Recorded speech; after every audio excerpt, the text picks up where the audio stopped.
नमस्कार दोस्तों, जय श्री राधे कृष्णा। आज हम आपके लिए कार्तिक महात्म्य का 10वां अध्याय लेकर आए हैं। अध्याय सुनने के बाद आप हमारे चैनल को प्लीज सब्सक्राइब करें, बेल आइकन को प्रेस करें ताकि हमारी वीडियो की नोटिफिकेशन सबसे पहले आप तक पहुंचे। वीडियो को लाइक और शेयर जरूर करें। मायापति नारायण के चरणों में शीश नवाए। 10वां अध्याय कार्तिक। लिखो नारायण राय।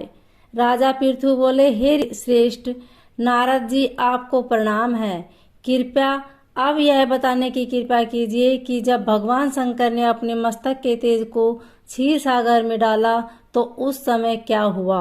नारद जी बोले, हे राजन, जब शंकर भगवान ने अपना वह तेज क्षीर सागर में डाल दिया तो उस समय वह शीघ्र ही बालक होकर सागर के संगम पर बैठकर संसार भय देने वाला रुदन करने लगा।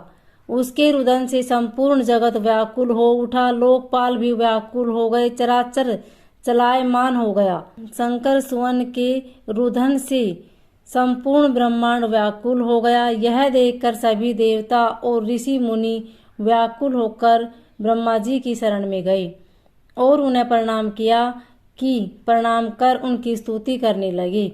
उन सभी ने ब्रह्मा जी से कहा, हे पितामह, यह तो बहुत ही विकट परिस्थिति उत्पन्न हो गई है। हे महायोगिन, इसको नष्ट कीजिए।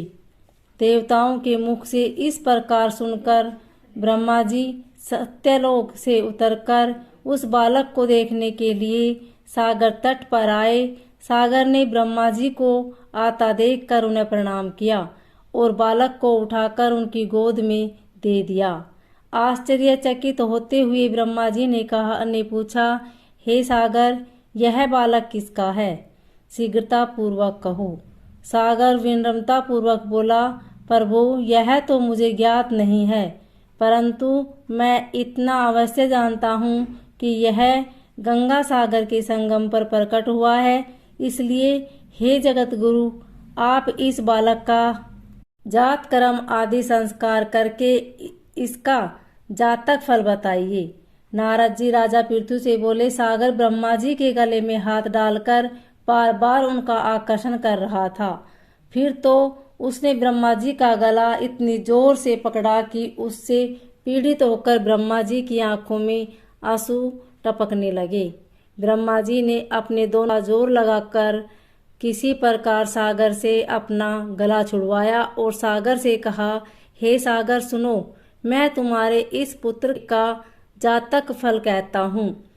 मेरे नेत्रों से जो यह जल निकला है, इसी कारण इसका नाम जलंधर होगा।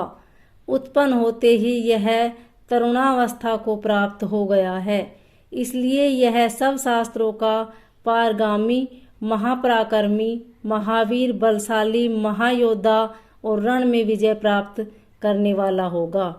यह बालक सभी दैत्यों का अधिपति होगा। यह किसी से भी पराजित न होने वाला तथा भगवान विष्णु को भी जीतने वाला होगा। भगवान शंकर को छोड़कर यह सबसे अवध्यय होगा। जहाँ से इसकी उत्पत्ति हुई है, यह वहीं जाएगा।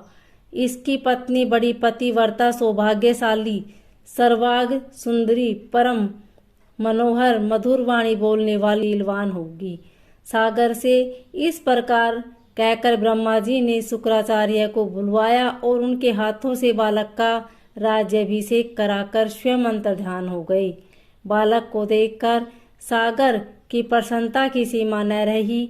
वह हर्षित मन से घर आ गया। फिर सागर में उस बालक का लालन पालन कर उसे पृष्ठ किया। फिर कालनेमी नामक असुर को बुलाकर वृंदा नामक कन्या से विधि पूर्वक उसका विवाह करा दिया। उस विवाह में बहुत बड़ा उत्सव हुआ। श्री शुक्राचार्य के प्रभाव से पत्नी सहित जलंधर दोनों दैत्यों का राजा हो गए। ओम नमो भगवते वासुदेवाय।